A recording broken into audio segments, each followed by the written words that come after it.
10th class student. I'm continuing the first chapter of civics. The topic which I'm starting is control of the parliament over the finance of the country. This topic comes under the powers and functions of the parliament. The Union Parliament is the custodian of the national purse. Union parliament असल में जो national purse means the national income या जो national income means national purse means the total amount of money which is under the control of government.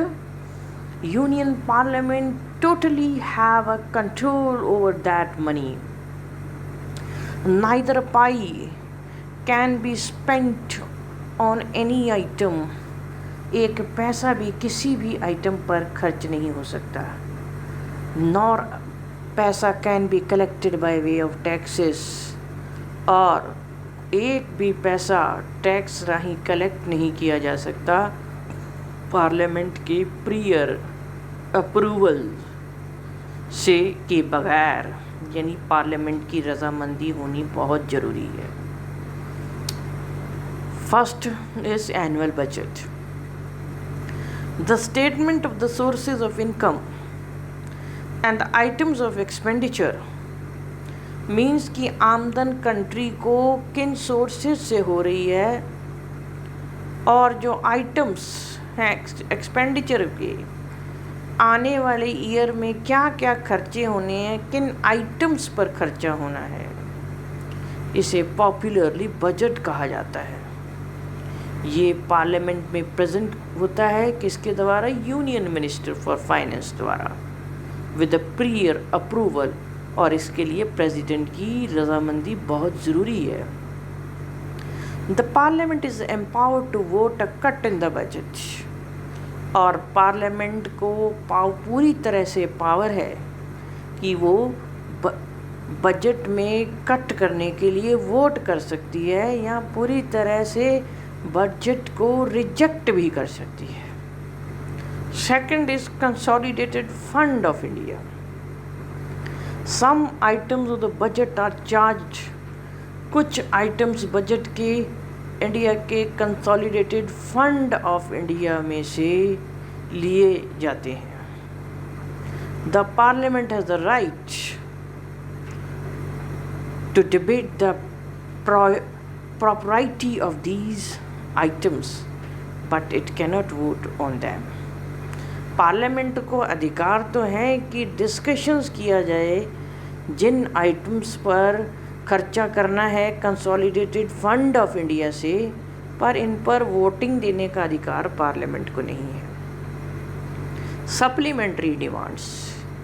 The finance minister may come out with finance minister कुछ supplementary demands भी कर सकते हैं in the financial year के last में, later half में, means last 3 months में.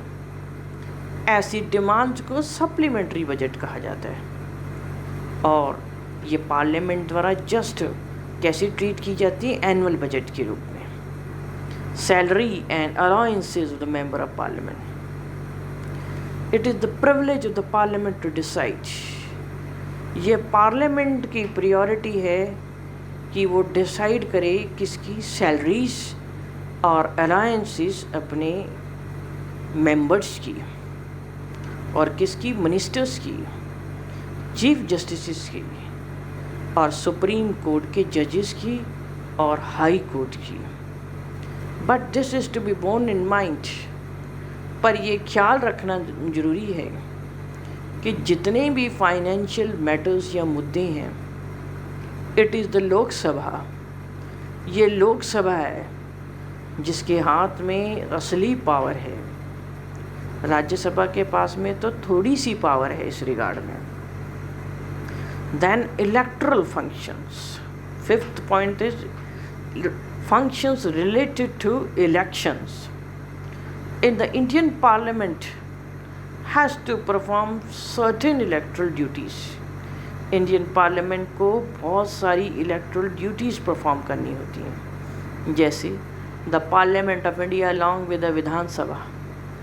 India की पार्लियामेंट विधानसभा के साथ में लेजिस्लेटिव असेंबलीज के साथ मिलकर इंडिया के प्रेसिडेंट को इलेक्ट करते हैं। जो वाइस प्रेसिडेंट इंडिया का, वो भी पार्लियामेंट के दोनों हाउसेस इलेक्ट करते हैं।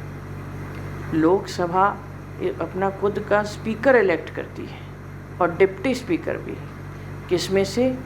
राज्यसभा के मेंबर्स में से, फ्रॉम अमंग इट, अपने ही मेंबर्स में से। लोकसभा अपना खुद का स्पीकर और डिप्टी स्पीकर अपने खुद के मेंबर्स में से इलेक्ट करते हैं, वाइल राज्यसभा डिप्टी चेयरमैन ही सिर्फ इलेक्ट करती है। Now relationship between the two houses the parliament. Parliament के दोनों हाउसेस के बीच में क्या संबंध है या रिलेशनशिप है, और पॉइंट्स ऑफ डिफरेंस। दोनों हाउसेस के पार्लियामेंट के दोनों हाउसेस के बीच में क्या डिफरेंस पाया जाता है।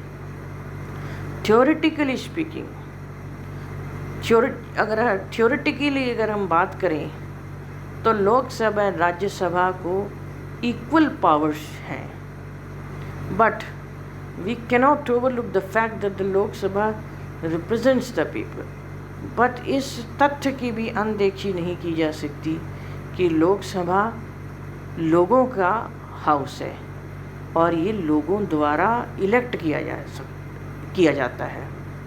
दूसरी तरफ, on the other hand, the Rajya Sabha represents the state of the Indian union. Rajya Sabha Indian union के स्टेट्स को रिप्रेजेंट करता है, एंड इट्स मेंबर्स, और जो राज्यसभा के मेंबर्स हैं वो इनडायरेक्टली स्टेट लेजिस्लेटिव असेंबलीज के मेंबर्स इलेक्ट करते हैं। They never have to go to the people. उन्हें लोगों के पास में नहीं जाना पड़ता।